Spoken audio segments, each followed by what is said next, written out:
Salut à tous, on se retrouve aujourd'hui pour une nouvelle vidéo qui fait suite à la vidéo que j'ai faite sur le 5930K il y a quelques semaines. Si vous n'avez pas encore vu cette vidéo, je vous mettrai une petite annotation ou le lien dans la description pour que vous puissiez aller la voir. Alors je vais tout simplement vous parler de la DDR4 qui a justement été introduite avec les cartes mères X99. Donc là dans mon cas j'avais la X99 Gaming 9AC de MSI. Et les processeurs Haswell-E, dont le 5930K, sont les seuls processeurs actuellement à supporter la DDR4. La principale nouveauté sur la DDR4, c'est la fréquence qui est beaucoup plus élevée. On commence avec une fréquence de base à 2133 MHz, alors qu'on était à 1333 MHz en fréquence de base sur la DDR3. Mais on va pouvoir très rapidement monter à 3 voire 3,2 GHz en fréquence d'usine. Mais bon, il faut que les processus de fabrication s'améliorent d'ici là. Ensuite, l'intérêt, c'est aussi une densité beaucoup plus élevée, c'est-à-dire qu'on va pouvoir, sur une même puce mémoire, stocker beaucoup plus d'informations. Donc ça va permettre par la suite d'avoir, par exemple, des barrettes de mémoire, une seule barrette de mémoire qui va avoir une capacité de 16 Go, donc ce qui est intéressant si on veut avoir énormément de mémoire. On va pouvoir aller dans les centaines de gigas de mémoire vive. Évidemment, pour le grand public, c'est pas hyper intéressant. Ce qui est peut-être un peu plus intéressant pour les personnes qui souhaitent faire attention à la consommation, c'est que cette DDR4 consomme moins, elle a une tension beaucoup plus faible aussi, on est à 1,2 V de base, et normalement on devrait passer à 1 V pour une fréquence de 3 GHz d'ici 2015-2016. Dans mon cas, j'ai testé de la Corsair Vengeance LPX, 4 barrettes de 4 Go cadencées à 2666 MHz, avec une tension de 1,2 V.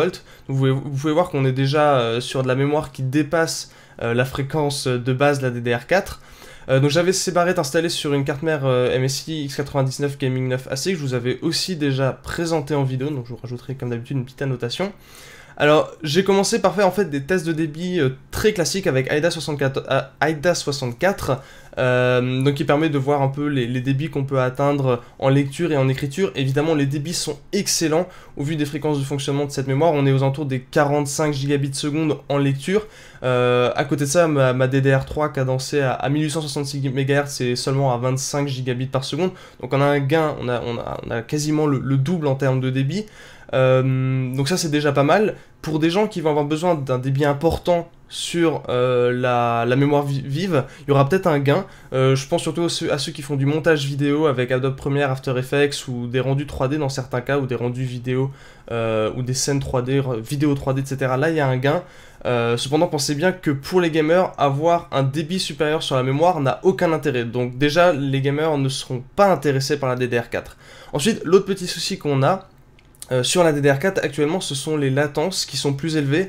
Alors normalement ça devrait pas trop impacter sur une utilisation en réel, mais c'est quand même un peu gênant d'avoir des latences qui sont des fois 2 fois supérieures. Donc il y a des temps d'accès en fait à la mémoire et à ce qui est stocké sur cette mémoire sont 2 fois plus importants dans certains cas, donc c'est un petit peu gênant. Ça devrait s'améliorer très rapidement, mais à l'heure actuelle la DDR4 a des latences plus élevées, donc gardez ça en tête lorsque vous faites votre achat. Il est déjà temps de conclure cette vidéo. Alors comme vous avez pu le voir, j'ai donné plus de points négatifs que de points positifs sur cette nouvelle norme de mémoire.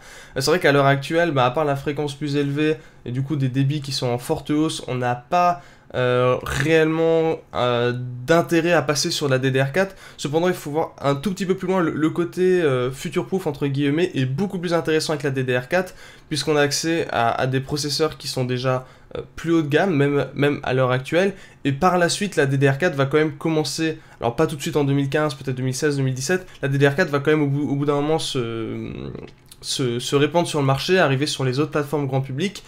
Donc en fait c'est plus ce côté-là qui est intéressant, le côté sur le long terme, quelqu'un qui va maintenant monter une station de travail aura effectivement l'intérêt de passer sur la DDR4, il n'y aura certes pas de gain immédiat sur par exemple les temps de rendu ou ce genre de choses là, mais il aura de la mémoire qui sera future-proof, qui sera compatible sur les nouvelles plateformes si un jour il veut changer de processeur ou ce genre de choses là. Donc c'est un peu plus ça qu'il faut voir. Par contre là je m'adresse plus aux gamers, la DDR4 n'a absolument aucun intérêt pour le gaming, ça c'est évident. Voilà pour cette petite vidéo, j'espère qu'elle vous aura été utile, que vous aurez appris certaines choses sur la DDR4. Moi je vous dis à la prochaine, n'hésitez pas à vous abonner à la chaîne et on se retrouve très bientôt pour plus de contenu.